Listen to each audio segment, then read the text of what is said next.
You're watching WGLA 24/7 News Good Morning Washington, on your side. Welcome back to Good Morning Washington. It is 7:44 on your Wednesday. And as a former U.S. Marine, Eric Rittmeyer, no stranger at all when it comes to mental toughness. He's joining us live today in studio to share the true definition, of emotional intelligence and how you can overcome any type of fear in your life. Thank you, first off, for being here, and thanks so much for your service as well, a former Marine, as we said.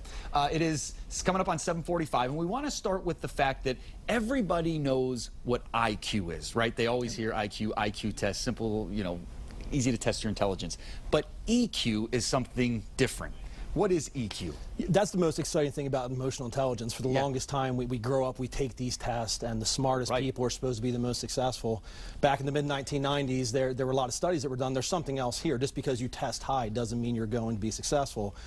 Introduce emotional intelligence. EQ, the awesome thing about EQ and emotional intelligence, anybody can improve their emotional intelligence. It has nothing to do with book smarts. And where did this test come from, or where did this theory or thought process come from? Yeah, it mainly came from people that were testing so high. They test high on IQ, they test high on SATs, they go to college, they graduate with these advanced degrees, but they can't lead a company, or they can't function in everyday life. So basically, the whole EQ thing came about where maybe there's something else other than just book smarts. Maybe there's a way that people communicate or understand emotion that makes them successful. And on the flip side of that, there were a lot of people that would do poorly on the test, but then lead a company and deal with people very well, correct? Absolutely, because they can control emotion. They're able to, absolutely. So it's they're inversely related. Normally, what I find most often is a lot of times people with the highest IQs normally have the lowest EQs and vice versa. It's kind of sad to say, but pay attention to that, you'll see. Okay, interesting. Now, there's kind of four main points that you wanted to touch on, if you don't mind. So the first one, people that are successful with EQ and have good emotional intelligence, let me know if I'm speaking this correctly,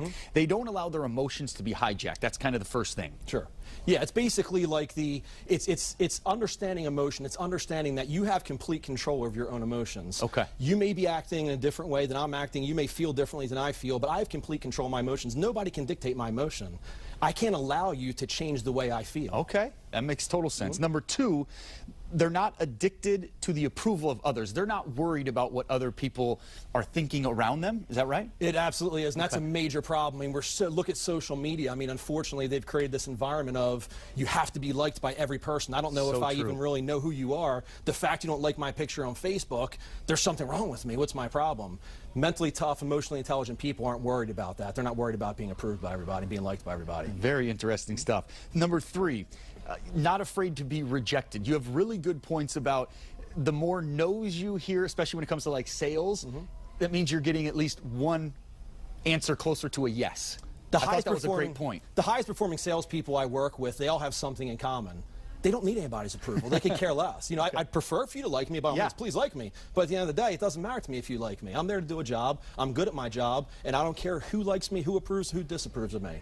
A lot of inner self-confidence. This is a lot about self-esteem and stuff like that. Is that a fair assessment? Part of it's self-esteem, but it's being realistic. It's being aware. It's understanding your strengths. It's understanding your weaknesses. Not being overly confident in your strengths, but also not being extremely difficult on yourself about your weaknesses. It's just being aware of your strengths. Lastly, number four, someone that is emotionally, in tune, they understand the power of logical thinking versus emotional thinking. Like the IQ versus EQ thing, being inversely related. Same thing with logical thinking and emotional thinking. The more logic you become, the less emotional you are. They're basically the same. They're inversely related as well. So as you become extremely emotional, you become less logical and vice versa. We refer to it as being drunk in emotion. Once you become drunk in emotion, you're not capable of making logical decisions. In business, that spells failure.